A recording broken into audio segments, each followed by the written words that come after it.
Hola, ¿qué tal Betsabe? ¿Cómo te fue en esta semana? Me fue muy bien y muy feliz por estar nuevamente aquí con todos ustedes. ¿Y a ti cómo te fue? La verdad me encuentro muy contento de estar nuevamente en su programa La Palabra del Ciudadano, donde usted es el protagonista. ¡Comenzamos!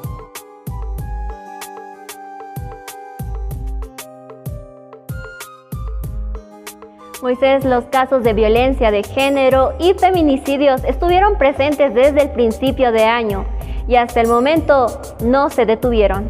Claro que sí, lamentablemente el panorama no es nada alentador, pues en los últimos meses, durante la pandemia, la cifra de casos sobre violencia de género se ha disparado de manera alarmante.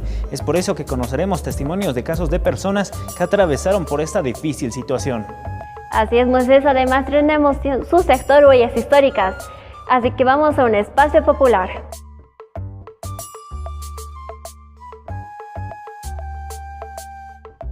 A continuación estaremos dando a conocer las diversas causas por las cuales surge este tipo de violencia y qué hacer en caso de atravesar por este tipo de situación. Vamos con este sector. La violencia de género es un problema mundial, es una violación a los derechos humanos que, si bien afectan tanto a hombres como a mujeres, su impacto varía de acuerdo con el sexo de la víctima. Diversos estudios sobre el tema afirman que toda agresión perpetrada contra una mujer tiene alguna característica que permite identificarla como violencia de género. Esto significa que se entiende por esta cualquier acto violento o agresivo basado en una situación de desigualdad en el marco de un sistema de relaciones de dominación de los hombres sobre las mujeres. Como consecuencia, se ve un daño físico, sexual o psicológico en las víctimas. Existen 16 tipos de violencia. Los más comunes por su recurrencia estadística son la violencia económica. Este tipo de violencia se refiere a la restricción o limitación de bienes y recursos de una persona hacia otra. Violencia laboral es cualquier acto u omisión de agresión o discriminación intencional dirigido a dominar, controlar, limitar, humillar, acosar. Violencia psicológica son comportamientos que se convierten en agresiones y daños de los cuales el agresor puede o no tener conciencia. Violencia física, daño no accidental, utilizando la fuerza física o alguna clase de argumento u objeto que puede causar o no lesiones. Violencia sexual ocurre cuando se fuerza o manipula a otra persona a realizar una actividad sexual no deseada sin su consentimiento. El perfil de las mujeres afectadas en muchos de los casos se relaciona con un nivel socioeconómico bajo y bajos niveles educativos. La violencia contra las mujeres en Bolivia se ha relacionado principalmente con la violencia física. Sin embargo, las últimas normativas nacionales proscriben también la violencia feminicida. En el planeta el índice de víctimas de homicidio son altas. El hombre es el que tiene el puesto más alto y la mujer el segundo, aunque hay una cuestión en particular. De acuerdo con el más reciente estudio mundial sobre el homicidio de la Oficina de las Naciones Unidas contra la Droga y el Delito, publicado en 2014, cerca del 95% de los homicidios a nivel global son hombres. Durante la cuarentena, a causa del COVID-19, se registró más casos de violencia de género al tener que confinar a las víctimas con sus agresores en sus propias casas. Gracias por la nota. A continuación estaremos presentando un caso de una mujer que pasó una situación muy difícil. Conoceremos más de su historia.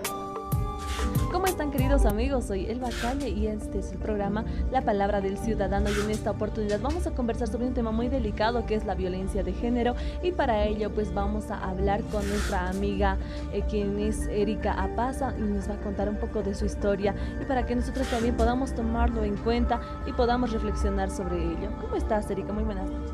¿Cómo está, señorita? Muy buenas noches. Queremos conversar sobre este tema que es tan delicado, esta violencia que está pasando, y hoy en día los casos se están incrementando más todavía. Sí, los casos van aumentando y bueno, a lo que tengo entendido cada vez va empeorando, ¿no? Exactamente. A veces es difícil poder denunciar o poder conversar sobre este tema con alguien de confianza por el temor a que pueda pasar algo más grave. Uno siempre se siente susceptible ante eso, ¿no? Más cuando uno vive esa vida de lo que es la violencia en sí. Bueno, personalmente uno tiene miedo, sobre todo. Exactamente. Queremos conocer un poco de su vida de usted. ¿Cómo es que ha pasado todo este tiempo? ¿Usted tuvo su pareja? ¿Cómo empieza todo esto? Contando un poquito tal vez de mi historia, no sé si pasará en todos los casos o en pocos tal vez. Hay muchos que llegan a tener una familia con lo que es el famoso amor de colegio que dicen, ¿no? Pero lamentablemente eso no es al 100%, se podría decir que como ha iniciado al principio. Tal vez en algunos casos es un amor bonito, pero en muchos casos va empeorando, ya sea por los celos, ya sea por cualquier cosita. Lamentablemente es muy triste porque todo va cambiando, todo se vuelve tal vez una costumbre, tal vez el amor se acaba. En mi caso fue un amor de colegio que yo empecé desde mis 17 años, yo conocía lo que es a mi actual pareja y bueno, con quien también tuve, ¿no?, una familia, y tal vez se podría decir que hasta el día de hoy he vivido cosas muy tristes a medida que ha pasado el tiempo, ¿no? Conocemos diferentes tipos de violencia, ¿no? Tanto psicológica. ¿Cuál es el que usted cree o considera que ha afectado más a su relación? De repente la violencia psicológica ha sido un maltrato tal vez por apariencia, por tantos factores. Al principio era una violencia psicológica lo que yo vivía. Después, poco a poco va aumentando, ¿no? Lamentablemente cuando tú no pones un stop, tal vez un alto, todo va empeorando. Y bueno, eso ha sido mi error, no haber puesto un límite. Yo al principio viví lo que es la violencia psicológica, pasó primero por insultos, luego fue por celos, también eran lo que es la crítica, ¿no?, de la vestimenta, que no te pongas esto, que no hagas esto, o que no salgas a la calle, o que ya no trabajes. Y es así, y a medida que pasa el tiempo ya pues todo va empeorando. En mi caso ya fue pasó a lo que es a la violencia física. Con una cachetada empieza todo, y de ahí empieza lo que es a los golpes, y es muy triste lamentablemente, y peor cuando ya tienes familia, ¿no? Cuando ya tienes a tus hijos, ya no sabe uno qué hacer, tal vez velar por los hijos. Es muy triste, y creo que actualmente se está viendo que ya varias familias, varias parejas ya están llegando a lo que es a casos extremos, ¿no?, como es la muerte.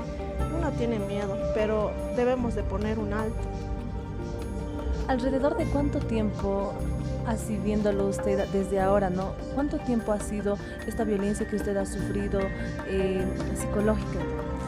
A ver, tal vez haciendo un recuento, ¿no? Yo estoy con mi actual, estaba, porque ya no estoy, estaba desde mis 17 años, como bien lo comentaba, noviazgo, tal vez unos 3 años. De ahí decidimos lo que es tener una familia, ¿no? Pero pensé que todo iba a cambiar, todo iba a estar bien, pero no. Una vez estando ya juntos en la casa, todo es muy distinto.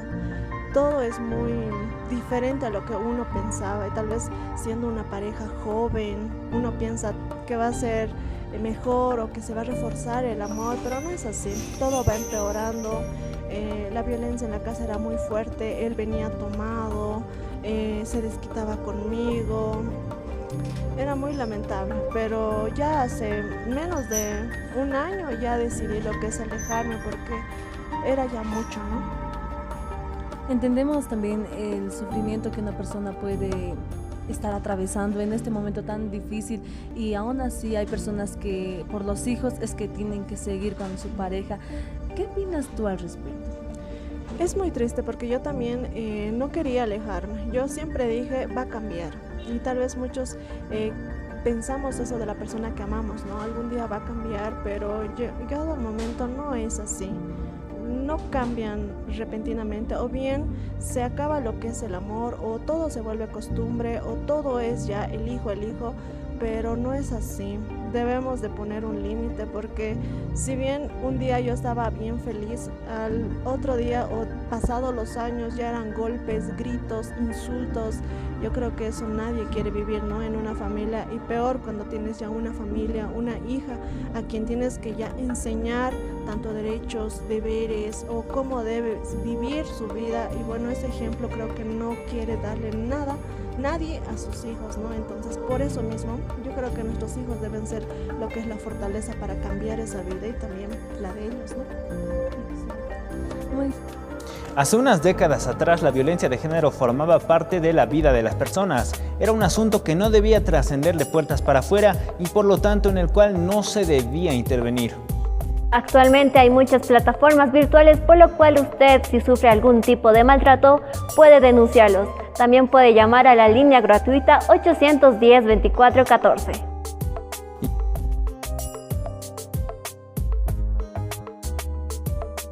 Ya casi finalizando el programa, les traemos su sector Huellas Históricas, con la vida de un personaje que dejó su marca a nivel nacional. Adela Zamudio nació el 11 de octubre de 1854 en Cochabamba, Bolivia, hija de Adolfo Zamudio y Modesta Rivero, propietarios de minas en La Paz. Tuvo 3 hermanos, Mauro, Arturo y Amadís. Cursó estudios en la Escuela Católica San Alberto en Cochabamba, solamente hasta tercero de primaria. Continuó instruyéndose a través de la lectura. A los 15 años publicó su primer poema, Dos Rosas, firmado con el seudónimo Soledad. En 1887 editó su primer libro, Ensayos Poéticos, que tuvo buena acogida por la crítica. Trabajó como profesora en la escuela donde se había educado. En 1901 fundó una academia de pintura en Cochabamba y en 1916 el Liceo de Señoritas que lleva su nombre. Escribió artículos para el Heraldo de Cochabamba en los que desarrollaba sus ideas progresistas.